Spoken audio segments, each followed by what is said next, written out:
마가복음 12장 35절부터 44절까지의 말씀을 가지고 같이 하는 묵상 그리고 나눔의 시간을 갖겠습니다. 먼저 본문 말씀부터 같이 들어보겠습니다. 예수께서 성전에서 가르치실세 어찌하여 서기관들이 그리스도를 다윗의 자손이라 하느냐. 다윗이 성령에 감동되어 친히 말하되 내 주께 이르시되 내가 네 원수를 네 발 아래 둘 때까지 내 우편에 앉았으라 하셨도다 하였느니라. 다윗이 그리스도를 주라 하였은즉 어찌 그의 자손이 되겠느냐. 하시니 많은 사람들이 즐겁게 듣더라. 긴 옷을 입고 다니는 것과 시장에서 문안받는 것과 회당의 높은 자리와 잔치의 윗자리를 원하는 서기관들을 삼가라. 그들은 과부의 가산을 삼키며 외식으로 길게 기도하는 자니 그 받는 판결이 더욱 중하리라. 예수께서 헌금함을 대하여 앉으사 무리가 어떻게 헌금함에 돈 넣는가를 보실세 여러 부자는 많이 넣는데 한 가난한 과부는 와서 2렙돈 곧 한 고드란트를 넣는지라. 예수께서 제자들을 불러다가 이르시되 내가 진실로 너희에게 이르노니 이 가난한 과부는 헌금함에 넣는 모든 사람보다 많이 넣었도다. 그들은 다 그 풍족한 중에서 넣었거니와 이 과부는 그 가난한 중에서 자기의 모든 소유 곧 생활비 전부를 넣었느니라. 우리는 교회에서 성령 충만이라는 단어를 많이 들어봤을 것입니다. 그러면 성령 충만은 무엇입니까? 성령 충만은 성령과 가까워짐으로 주를 사랑하는 것을 의미합니다. 그래서 그를 통해 주를 닮아감으로 주의 뜻대로 살아가고자 하는 모습을 성령 충만이라고 부릅니다. 그러한 측면에서 오늘 본문에서는 무엇이 주의 뜻이고 또 주가 싫어하는 것은 무엇이며 마지막으로 성령 충만한 모습은 어떠한 모습인가를 소개해주고 있는 것입니다. 그러므로 저는 오늘 본문 말씀을 통해 성령 충만함의 모습을 한번 살펴보기를 원합니다. 첫 번째로 성령 충만한 모습은 주를 인정하고 주를 고백하는 모습입니다. 오늘 본문에서는 예수님께서 다윗의 고백을 통하여 자신이 메시아이심을 논증해주고 있는데 다윗은 성령 충만함 속에 고백을 하고 있는데 그 고백을 생각해보면 자기 후손 중에 한 사람이 메시아로 오실 것이기 때문에 그 후손에게 주님이라고 전하고 있는 것입니다.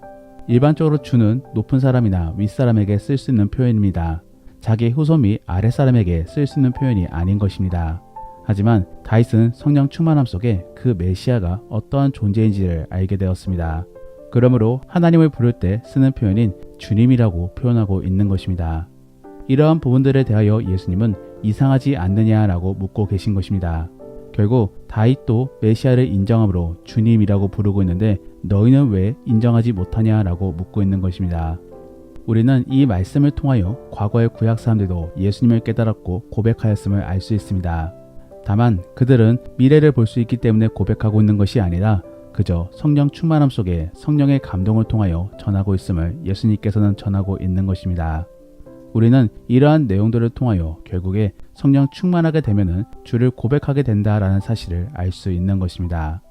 그러면 성령 충만과 고백은 어떠한 관계가 있는 것인가? 다윗은 성령의 감동을 통하여 전했다라고 오늘 본문에서는 전해주고 있습니다. 즉 성령님께서는 다윗에게 놀라운 생각을 부어주신 것입니다. 그리고 그에 따라 다윗은 믿음으로 고백한 것입니다. 이처럼 성령을 받았고 성령 충만한 사람들은 주의 뜻을 깨닫게 됩니다. 더불어 성령의 도우심으로 하나님이 일하신 부분들도 발견할 수 있는 것입니다. 이를 통하여 우리는 주를 고백할 수 있는 것입니다. 그러면 현실 속 안에서는 어떠한 고백이 이루어져야 되는 것입니까? 우리보다 앞서 승리하신 예수님을 고백할 수 있어야 되는 것입니다. 그러므로 주의 길을 따르는 우리들도 곧 승리하게 될 것임을 확신해야 되는 것입니다. 그리고 예수님이 사랑의 주님이신도 고백해야 되는 것입니다. 그러므로 우리들은 그러한 주님을 따라 사랑을 실천해야 되는 것입니다. 더불어 우리가 믿는 하나님은 편재하신 주님이십니다. 그렇기 때문에 전지전능하신 분이십니다. 그러므로 우리는 그러한 주를 믿고 고백함으로 죄를 짓지 않으려고 노력해야 되는 것입니다. 그리고 또 그 주님을 믿어 의지해야 되는 것입니다. 결국 현실 속 신앙 고백은 말뿐만 아니라 행동과 자세 속에서도 나와야 되는 것입니다. 이제는 우리 자신을 돌아볼 수 있기를 원합니다. 우리는 하나님을 고백하고 있습니까? 더불어 감사함과 함께 많은 사람들에게 살아 역사하시는 주님을 전하고 있습니까?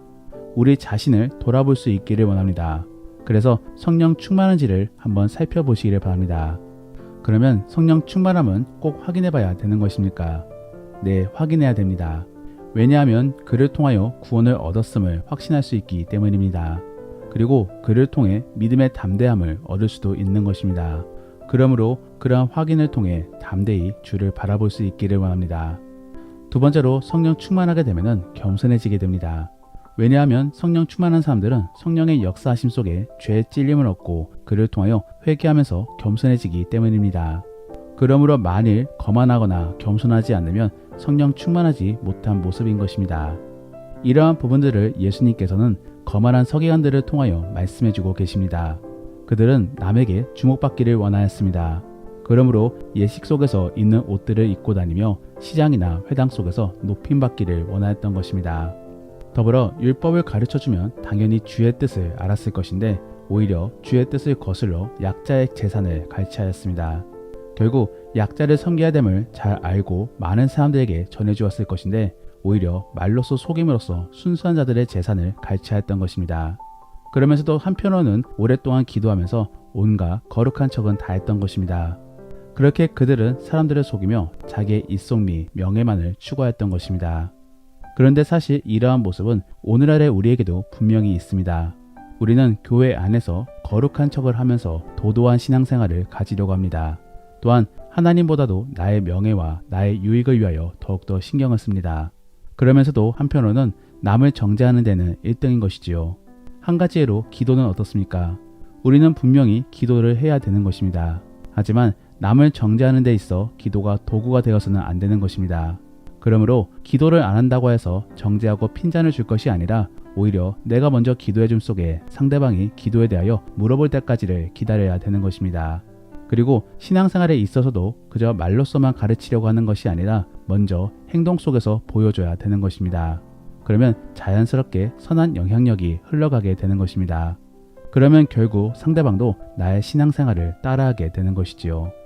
우리는 이러한 모습 속에서 믿음의 유산을 남겨줘야 되는 것입니다. 막무가내로 시키고 압박해서는 안 되는 것입니다. 분명히 처음에는 좋은 의도 속에서 시작하였겠지만 결국에는 선을 넘어 정죄 교만한 모습으로 바뀌어지게 되는 것입니다. 우리는 이러한 부분들을 잘 유념함으로 겸손한 모습을 유지해야 될 것입니다. 그러면 어떻게 해야지 우리는 겸손해질 수 있습니까?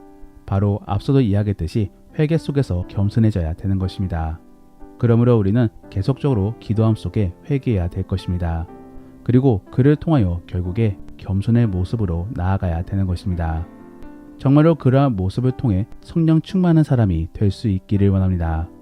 마지막으로 성령 충만하게 되면 내 몸과 마음을 다해 주를 섬기게 됩니다. 즉 주를 사랑함으로 내 생명까지도 바칠 수 있게 되는 것입니다. 이러한 모습은 단순히 신앙 안에서만 있는 것이 아닙니다. 일상적인 연애 안에서도 보여지게 되는 것입니다. 사랑은 그러한 것입니다. 그리고 우리는 그러한 모습을 하나님과 가져야 되는 것입니다. 오늘 본문에서는 한 가난한 과부가 2 렙돈을 헌금함에 넣는 장면이 등장하고 있습니다. 그런데 이 2 렙돈을 오늘날로 환산해 보자면 10분간의 일당이 됩니다. 즉 대단히 작은 돈이었던 것이지요. 이 여인은 매우 가난해서 이게 바로 자신의 전 재산이었던 것입니다. 그럼에도 그 여인은 그 재산을 하나님께 바쳤습니다. 여기에 대하여 예수님은 칭찬해주고 계신 것이지요. 그러면 자기 전 재산을 하나님께 다 드렸으니 칭찬받은 것입니까? 그렇지 않습니다. 당시에 있어 헌금함은 헌금을 낼 때마다 소리가 나게끔 만들어져 있었습니다. 그러므로 많이 낸 사람은 시끄럽게 소리가 날 것이고 적게 낸 사람은 소리가 작게 날 것입니다. 그러한 상황 속의 여인은 주변을 바라보지 않고 오직 주만 바라봄으로 자기의 전 재산을 드린 것입니다. 즉 남의 이목을 보지 않고 오직 주님만을 바라봄으로 자기의 모든 것을 다 드린 것입니다. 예수님께서는 그러한 부분들을 칭찬해주고 계신 것입니다. 우리는 헌신을 투자의 개념으로 바라보아서는 안 되는 것입니다. 그것은 성령 충만한 모습이 아닌 하나님과 거래하는 모습입니다. 하나님은 그러한 거래를 원치 않으십니다. 그리고 필요치도 않으십니다. 그러므로 우리는 거래로서 하나님께 헌신하는 것이 아닌 사랑으로 주를 섬겨야 되는 것입니다. 그러면 현실 속에서 우리는 어떻게 주를 섬길 수 있겠습니까? 그저 주님을 높이기만 하면 되는 것입니다. 그러므로 우리는 예배를 가지고 영어로 서비스라고 부르고 있는 것입니다. 이 서비스는 성도를 위한 것이 아닙니다. 하나님을 위한 것입니다. 그리고 이 서비스를 통해 우리는 주를 섬길 수 있는 것입니다. 사랑하는 성도 여러분, 우리는 예배를 위하여 얼마나 헌신하고 있습니까? 우리는 예배를 위하여 시간을 드리고 물질을 드리며 은사 및 재능을 드릴 수도 있습니다. 하나님이 원하시는 것이 바로 그러한 것입니다. 그리고 그러한 과정 속에 주님은 우리에게 은혜를 주시는 것입니다. 사랑하는 성도 여러분, 이러한 주의 뜻을 바르게 이해하시기를 바랍니다. 제발 왜곡하지 마시기를 바랍니다. 그래서 거래를 위해 주께 헌신하는 것이 아니라 사랑 속에서 주를 섬기기를 원합니다. 그리고 그 섬김이 바로 예배입니다. 그러므로 예배 속에서 마음껏 주를 높이고 자랑하시기를 바랍니다. 그래서 그러한 모습이 교회 밖에까지도 이어질 수 있기를 원합니다. 말씀을 정리합니다. 오늘은 성령 충만한 모습이 어떠한 모습인가를 함께 살펴보았습니다. 먼저는 주를 인정하고 고백하는 모습입니다. 우리는 그러하기 위하여 성령의 역사하심이 필요한 것이며 또 경건상화도 필요한 것입니다. 결국 그러한 모습을 통해 주를 고백할 수 있기를 원합니다. 두 번째로는 회개 속에 겸손해져야 되는 것입니다. 우리는 어깨 너머로 배운 것들이 있기 때문에 헐의 의식 속에서 종교생활을 갖는 경우들이 있습니다. 그것은 대단히 잘못된 것이며 매우 비효율적인 삶인 것입니다. 만일 그렇게 할 거면은 차라리 실컷 즐기다가 지옥에 가는 것이 낫습니다. 괜한 종교생활 속에서 소가리를 앓다가 지옥에 가는 것보다 나은 것입니다. 우리는 온전한 신앙생활 속에서 구원을 얻어야 되는 것입니다. 그리고 그러한 모습이 바로 회개 속에서 겸손한 모습을 갖고 기쁨이 자원함 속에서 예배 자리로 나아가는 것입니다. 정말로 그러한 모습을 통해 온전한 그리스도인이 될 수 있기를 원합니다. 마지막으로 우리는 내 모든 것을 주께 드릴 수 있어야 되는 것입니다. 다만 하나님께서 정말로 원하시는 것은 투자 속의 헌신이 아닌 사랑 속의 섬김이 되어야 되는 것입니다. 그리고 주를 향한 섬김의 모습은 예배의 모습입니다. 그러므로 우리는 기쁨 속에서 예배를 드려야 될 것입니다. 정말로 그러한 모습을 통해 결국에 많은 사람들에게 주를 자랑할 수 있기를 원합니다. 그러면 오늘 들은 이야기를 생각해 보시며 다시 한 번 더 오늘 본문의 말씀을 들어보시겠습니다. 예수께서 성전에서 가르치실세 어찌하여 서기관들이 그리스도를 다윗의 자손이라 하느냐? 다윗이 성령에 감동되어 친히 말하되 내 주께 이르시되 내가 네 원수를 네 발 아래 둘 때까지 내 우편에 앉았으라 하셨도다 하였느니라. 다윗이 그리스도를 주라 하였은즉 어찌 그의 자손이 되겠느냐? 하시니 많은 사람들이 즐겁게 듣더라. 긴 옷을 입고 다니는 것과 시장에서 문안받는 것과 회당의 높은 자리와 잔치의 윗자리를 원하는 서기관들을 삼가라. 그들은 과부의 가산을 삼키며 외식으로 길게 기도하는 자니 그 받는 판결이 더욱 중하리라.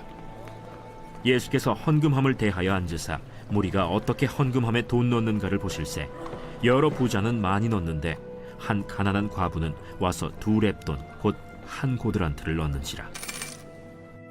예수께서 제자들을 불러다가 이르시되 내가 진실로 너희에게 이르노니 이 가난한 과부는 헌금함에 넣는 모든 사람보다 많이 넣었도다.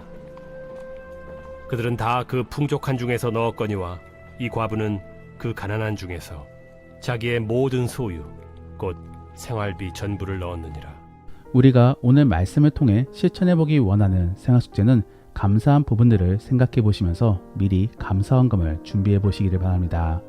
더불어 오늘 들은 말씀을 가지고 믿음의 나눔이나 가정예배를 드릴 때 나누기 원하는 것은 하나님께서 지금의 우리에게 원하시는 것은 무엇이 있는지를 한번 생각해 보시고 나누어 보시기를 바랍니다. 우리가 오늘 말씀을 통해 함께 기도하기 원하는 것은 하나님, 우리가 성령 충만하기를 원합니다. 우리에게 은혜를 주옵소서. 그래서 온전히 주 안에서 은혜를 누리게 도와주옵소서. 그리고 정말로 순수하게 주를 사랑할 수 있기를 원합니다. 주를 원함으로 신앙생활을 가질 수 있는 우리가 될 수 있게 도와주옵소서. 정말로 그러한 우리가 되게 도와달라고 함께 기도하겠습니다. 그러면 이제 오늘 본문 말씀을 가지고 치열하게 하루를 살아갈 수 있기를 바랍니다. 주 안에서 승리하시고 복된 하루가 될 수 있기를 예수님의 이름으로 축복합니다.